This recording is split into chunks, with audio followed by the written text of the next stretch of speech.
Mes chers compatriotes, bonjour. Je tiens tout d'abord à vous remercier pour la formidable mobilisation autour de ma candidature pour cette élection législative. J'ai commencé à répondre personnellement à tous vos messages, mais je regrette que les journées n'aient que 24 heures, car vous avez été plus de 2000 à m'écrire. Alors, je prends le temps de répondre personnellement à chacun d'entre vous, mais cela prend quand même un peu de temps.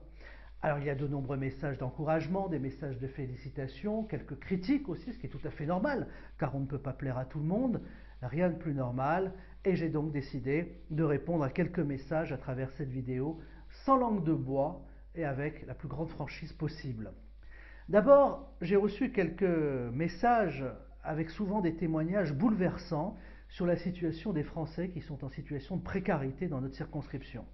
Ces messages sont essentiels pour moi car, comme je vous l'ai dit, je suis issu de cette classe moyenne des Français établis hors de France et moi, je sais que contrairement à certaines caricatures, tous les Français qui habitent dans cette circonscription ne sont pas des millionnaires qui passent leur temps avec un cocktail au bord de leur piscine. C'est loin d'être le cas. Par exemple, Georges, qui habite au Maroc, s'interroge sur la question des retraites car il a eu de nombreux contrats non respectés par des entreprises étrangères qui recrutent et qui ne payent pas les dites cotisations.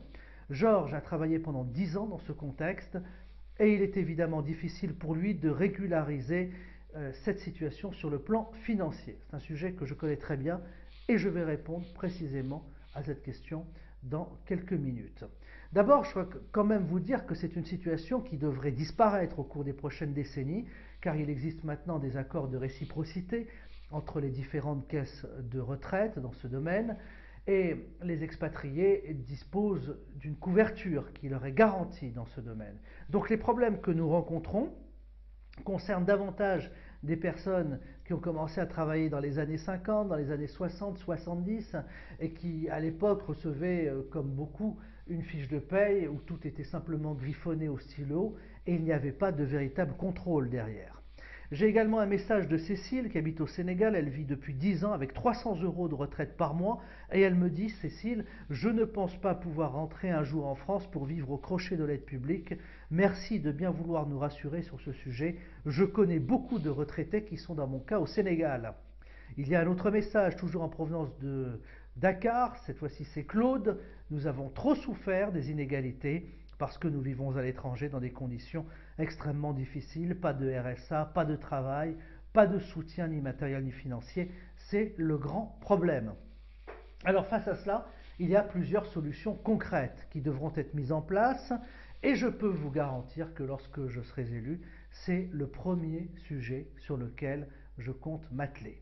Il y a deux hypothèses. D'abord, soit vous voulez revenir en France, ou venir en France si vous n'y avez jamais vécu, ou soit vous voulez rester dans votre pays d'accueil. Alors on va commencer par ceux qui souhaitent venir ou revenir en France. Je propose la création d'un circuit d'accueil pour les Français établis hors de France. Ce circuit s'adresserait à des personnes qui ont vécu à l'étranger pendant très longtemps et qui répondront à des critères précis, comme par exemple les cas que je viens de vous citer, ou les personnes qui devraient revenir en France dans une situation d'urgence en abandonnant tout sur place, notamment par exemple après un coup d'État dans le pays où ils vivent. Tous ces critères seront à définir en fonction de l'image globale que je viens de vous résumer, tout simplement pour éviter des dérives. Il n'est pas question que ce circuit d'accueil de retour en France s'adresse par exemple à un jeune Français qui va entreprendre à Londres et qui a une trentaine d'années, qui fait faillite au bout de 6 mois et qui demande ensuite à bénéficier des avantages liés à ce circuit d'accueil. Donc ce n'est pas à lui que cela s'adresse, ce serait beaucoup trop facile. Concrètement, les personnes qui répondraient à ces critères bénéficieraient d'une aide au retour avec l'attribution automatique d'un logement social dans la ville de leur choix. Alors on peut dire que ce sera la ville de leur choix pour les 8, 10 ou 12 plus grosses agglomérations françaises, car on sait qu'elles seront en mesure de répondre à cette demande en matière d'attribution d'un logement social.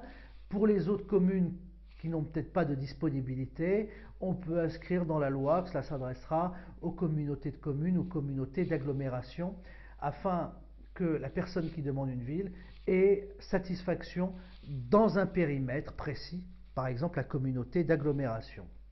À cela s'ajoute dans ce circuit d'accueil les autorités françaises qui prendront en charge les formalités administratives d'aide au retour, comme par exemple l'ouverture d'un compte en banque. Il ne faut pas s'imaginer que c'est facile d'ouvrir un compte en banque en France quand on n'a pas vécu ou quand on n'a jamais vécu en France pendant des années. Et puis pour les personnes les plus démunies, il faut également mettre en place un fonds de solidarité. Chaque citoyen français, pour les personnes âgées, aura la garantie de toucher au minimum ce que l'on appelle l'allocation de solidarité aux personnes âgées, c'est-à-dire le minimum vieillesse. Pour moi, c'est le minimum. Quant au problème des retraites que j'évoquais plus tôt à travers la première question, nous devrons traiter au cas par cas chaque dossier et l'État français devra, dès lors qu'il y a présomption de preuve que la personne n'a pas la retraite qui lui est due, eh bien l'État français devra prendre directement en charge cet écart et ensuite ce sera à l'État français, je veux dire, de se débrouiller avec les autorités du pays concerné pour le recouvrement des sommes dues. Évidemment, pour ce circuit d'accueil, vous allez me dire, avec quel argent? J'ai naturellement travaillé sur le financement de ce circuit d'accueil, car il n'est plus question actuellement d'annoncer une nouvelle dépense publique sans travailler sur son financement. Ce serait totalement irréaliste.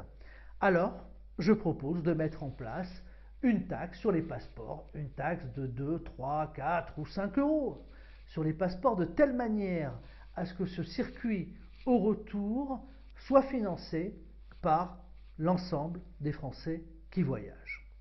L'autre partie de ma réponse porte sur les personnes en situation de précarité financière qui veulent rester dans leur pays d'accueil. Alors, il est totalement clair pour moi que le mécanisme du minimum vieillesse doit concerner tous les Français qui vivent à l'étranger. C'est un point sur lequel je me battrai.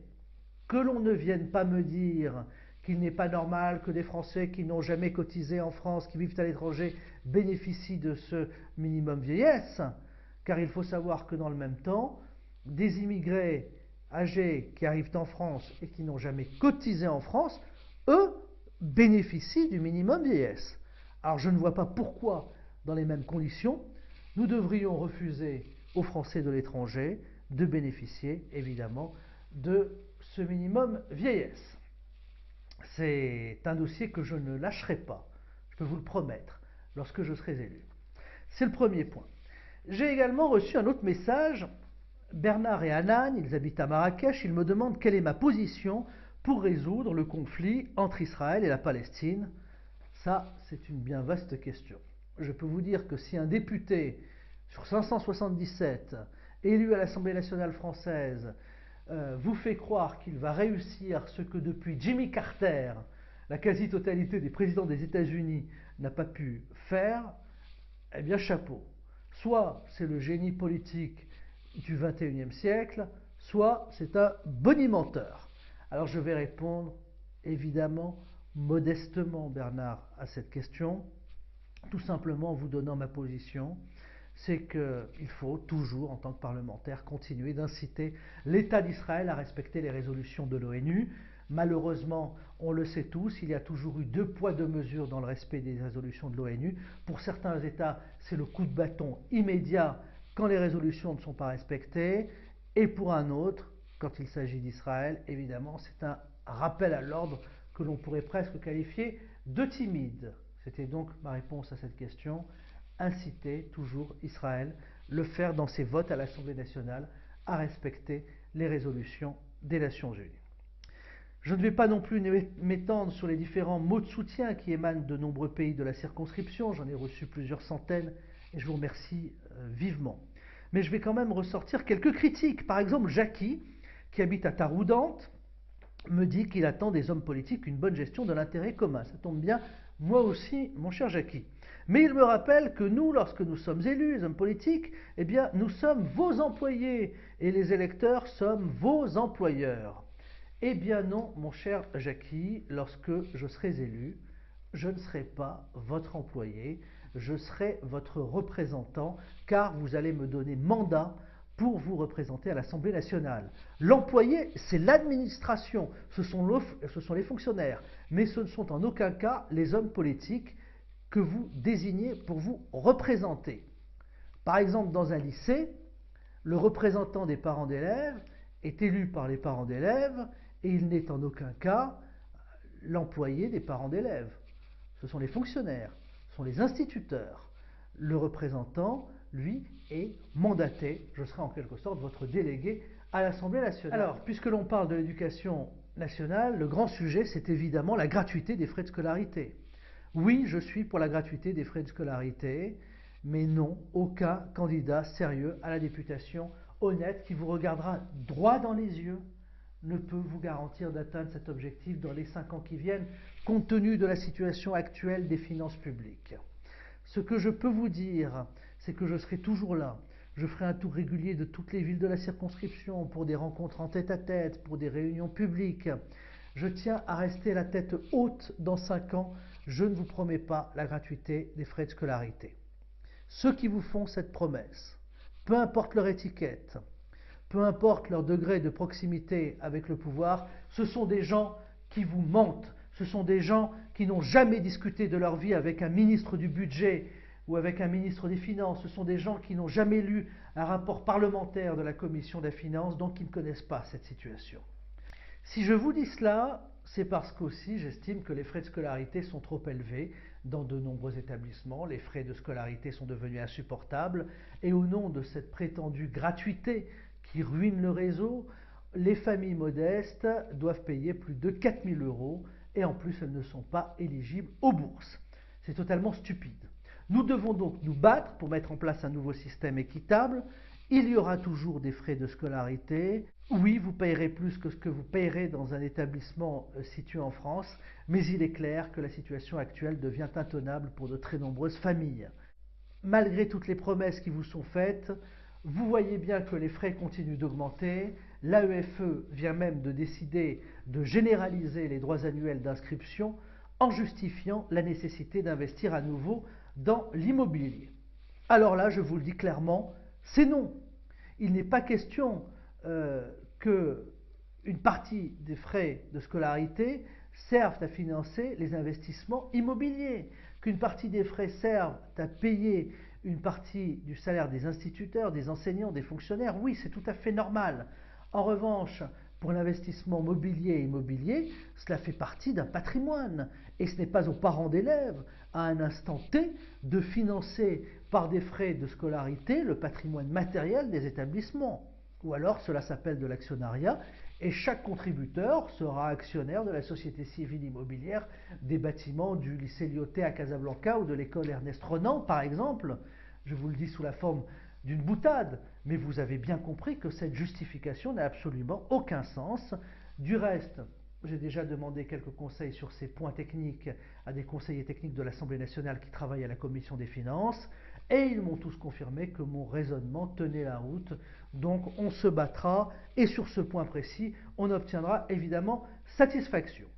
Je tiens également à vous dire que pour être crédible dans un combat, il ne faut pas arriver avec des propositions irréalistes et fantaisistes. Il faut d'abord bien connaître ces sujets, et en sachant dire non quand c'est juste, on obtient plus facilement gain de cause que quand on réclame tout et n'importe quoi et quand on se décrédibilise ensuite. Il est clair que sur la question des frais de scolarité, un nouveau système doit être mis en place, notamment sous forme d'une aide financière pour les familles les plus défavorisées, afin d'assurer à tous la possibilité d'accéder à l'enseignement sans que les familles modestes aient besoin de se sacrifier. Je suis, et si je dis cela, c'est aussi pour vous dire que je suis parfaitement au courant de la situation de nos finances publiques. Je sais que notre pays est au bord du gouffre financier. Il suffit que les taux d'intérêt remontent légèrement au cours des prochaines semaines ou des prochains mois, comme ce fut le cas récemment pour l'Espagne, pour que l'on assiste à un effondrement complet de toutes les prévisions budgétaires qui ont été faites depuis des semaines. Alors, dans ce contexte, ceux qui vous promettent la gratuité totale de l'enseignement, j'estime que ces gens se moquent de vous. J'ai également reçu une question très pertinente d'Alain qui habite à Abidjan. Comment puis-je peser dans les débats si mes propositions ne sont pas soutenues par un groupe parlementaire, me dit Alain. Alors Alain, je vois bien, il connaît le fonctionnement de l'Assemblée nationale et sa question est très juste. Je vais répondre à sa question précisément et je vais ajouter à cela une question qui m'a été posée par Nora qui habite à Casablanca et qui souhaitent davantage d'informations sur le programme précis des candidats à la députation. Je regroupe ces deux questions pour répondre avec précision sur ces deux points qui se rejoignent quand même. D'abord, l'action d'un député, c'est celle d'un député de la nation à l'Assemblée nationale que vous allez élire. Ce n'est pas le député de Lyon, le député de Marseille, d'Alger, de Nice, de Casablanca ou de Dakar. C'est un député français qui aura une partie de la souveraineté nationale. C'est un 577e du pouvoir législatif partagé que vous allez donner à l'un de vos représentants. C'est un peu comme si dans un conseil d'administration, vous avez une action sur 577, et à partir de là, vous venez dire que l'on va changer le monde et qu'on va changer la France. Ben, c'est faux, c'est déjà vous mentir. En ce qui me concerne, je n'ai volontairement pas demandé d'investiture, car la meilleure élection, j'estime, c'est d'abord celle d'un homme libre. Cela fait presque une trentaine d'années que je connais le monde politique, j'ai beaucoup d'amis qui étaient ministres, qui sont ministres, j'ai régulièrement au téléphone des ministres en ce moment. Et ils suivent ma candidature indépendante, et je peux même vous dire avec beaucoup de sympathie. Donc, lorsque je serai élu, techniquement, c'est vrai, pour être efficace à l'Assemblée nationale, il faut être membre, être rattaché à un groupe parlementaire. Simplement, en étant libre dans son élection, personne ne pourra me rappeler, si je suis élu, que c'est par cette éventuelle investiture que je dois ma place à ce parti politique qui me demandera de voter comme un bini-oui-oui, comme un godillot, toutes les lois qui seront présentées. Oui, il doit y avoir des députés libres, car il faut savoir que tout en étant un groupe parlementaire pour travailler sur le plan technique, le vote reste libre. Il est même inscrit dans les statuts de tous les groupes, que ce soit le groupe UMP ou le groupe centriste. Le vote est libre. Quand on appartient à une majorité, à un groupe parlementaire, il y a deux moments où l'on doit être en coordination avec le vote de ce groupe parlementaire. Le premier, c'est au moment de la confiance qui est donnée au gouvernement quand on est dans la majorité. Et le second, c'est le vote du budget quand on est dans la majorité. À ces deux exceptions précises, un député, même quand il est dans un groupe parlementaire, a la totale liberté de vote. Il peut voter librement chaque loi qui lui est proposée. Alors évidemment, si on vote une grande majorité de lois différemment que la plupart des autres membres de son groupe parlementaire, on n'a plus aucune raison d'appartenir à ce groupe. Ça, c'est la logique même, et vous me comprendrez sur ce point. Simplement, ce que je voulais vous dire, c'est qu'en étant député, on se fixe quelques objectifs au moment de son élection pour essayer de les faire aboutir à travers des propositions de loi, à travers des amendements ou ce que l'on appelle des cavaliers parlementaires dans des textes généralement plus fourre-tout. C'est cela un programme. Après, c'est un contrat de confiance entre un homme qui sera votre représentant à l'Assemblée nationale et les habitants d'un territoire. Ce contrat porte évidemment sur des valeurs. Mes valeurs, c'est d'abord la solidarité pour les plus démunis, avec un service républicain pour l'ensemble des Français en matière d'éducation, de santé, de retraite. C'est le respect de la propriété privée et de la création de richesses. Mes valeurs, c'est que pour plus de solidarité, il faut naturellement plus de libertés individuelles et plus de libertés économiques, plus de respect dans la propriété privée. Et ce n'est évidemment pas en considérant la richesse globale comme un gâteau que l'on doit découper, partager, planifier, que l'on arrivera à réduire les inégalités. Le gâteau peut s'étendre par la création de richesses, mais quand la richesse est créée, chaque échelon en profite, y compris jusqu'au niveau le plus bas. J'estime que pour faire plus de solidarité, quand on a un pays en pleine forme, en pleine croissance, avec des citoyens qui sont heureux et qui gagnent de l'argent, c'est évidemment plus facile que quand on nivelle tout par le bas et que quand on crée une misère généralisée où là, on n'a évidemment plus rien à partager. Ce sont des valeurs, donc à partir de là, dans les 5 années qui viennent, dans tout ce qui nous sera proposé, je voterai oui ou non en fonction des valeurs que je viens de vous exprimer. Évidemment, mes chers amis, nous ne serons pas toujours d'accord. Je ne connais personne qui est d'accord avec quelqu'un pendant 5 ans. Mais ce que je peux vous dire, c'est que je serai toujours présent dans la circonscription pour vous écouter, pour comprendre, pour dialoguer.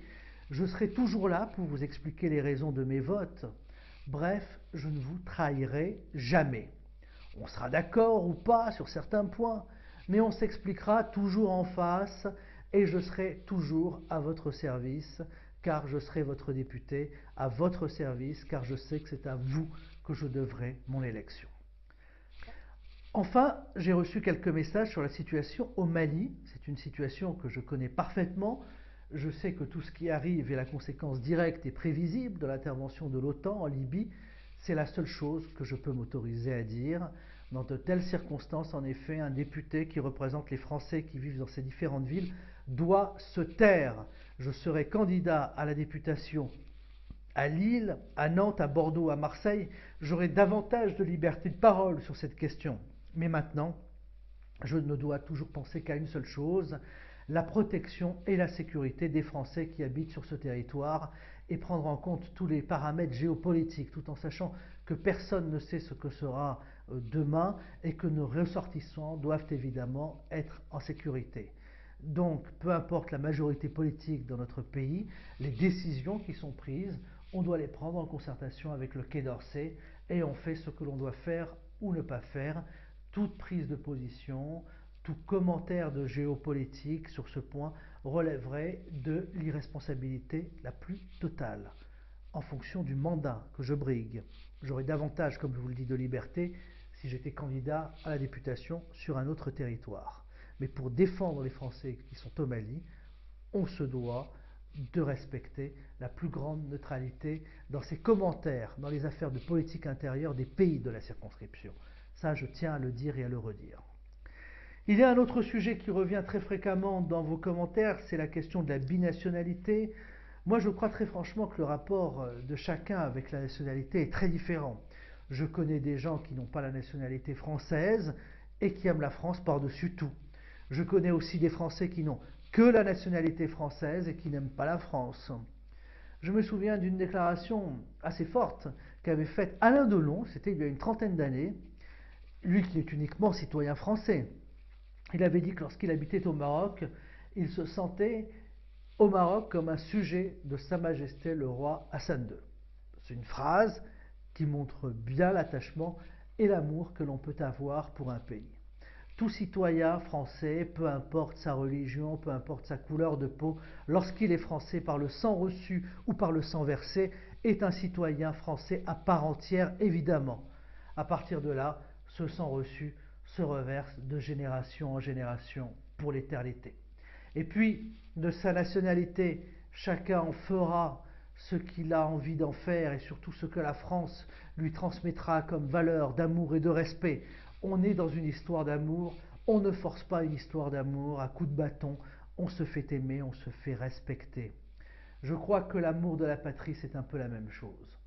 C'est à la France d'être une grande nation, c'est à la France de savoir se faire respecter, d'être digne, de montrer des valeurs fortes et de montrer une image autre que celle d'un pays qui ne sait plus trop se faire respecter, qui ne sait plus trop où il est, et c'est ainsi qu'il se fera aimer et respecter.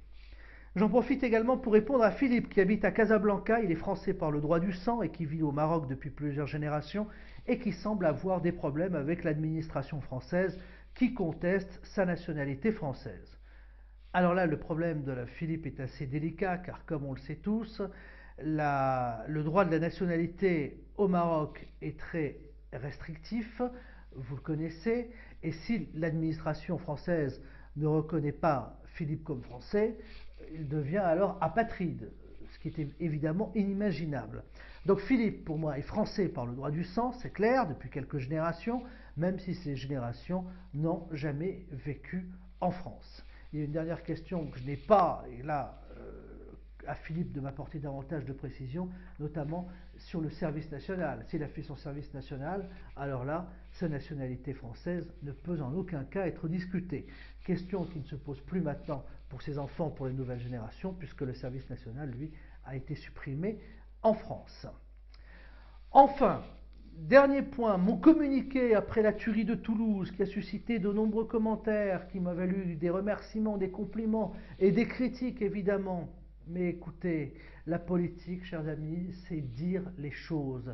Si vous attendez de quelqu'un qui veut agir en politique toutes les excuses pour ne jamais ouvrir des dossiers, pour vous lire des poésies ou pour vous raconter la météo du jour, ce n'est pas la peine d'avoir un député. Alors, je remercie par exemple Lionel qui m'indique avoir apprécié mon passage sur le Mali. Il estime que cette histoire toulousaine a été évidemment extrêmement importante et qu'il fallait en parler. J'ai également reçu un message de Florian qui souligne que la première partie de mon texte est digne d'un leader, la seconde affaiblit la première. Mon cher Florian, je vous le dis en toute sincérité et en toute amitié, dans ce genre de situation, le temps adéquat ne sera jamais les bons. Alors, on essaye de dire les choses avec humilité, en sachant qu'on ne sera jamais dans le bon temps. Pour certains, ce sera trop tôt, pour certains, ce sera malvenu, pour d'autres, ce sera trop tard. Bref, je crois que tout simplement, en politique, il faut d'abord de la franchise et dire les choses tout en se disant que la plus grande erreur que l'on puisse faire, c'est de ne pas être soi-même et de ne pas être sincère. Je vous remercie de m'avoir suivi aussi longtemps. Je vais évidemment continuer de recevoir vos messages, de dialoguer avec vous par Skype et sachez que je serai toujours à votre service. Merci.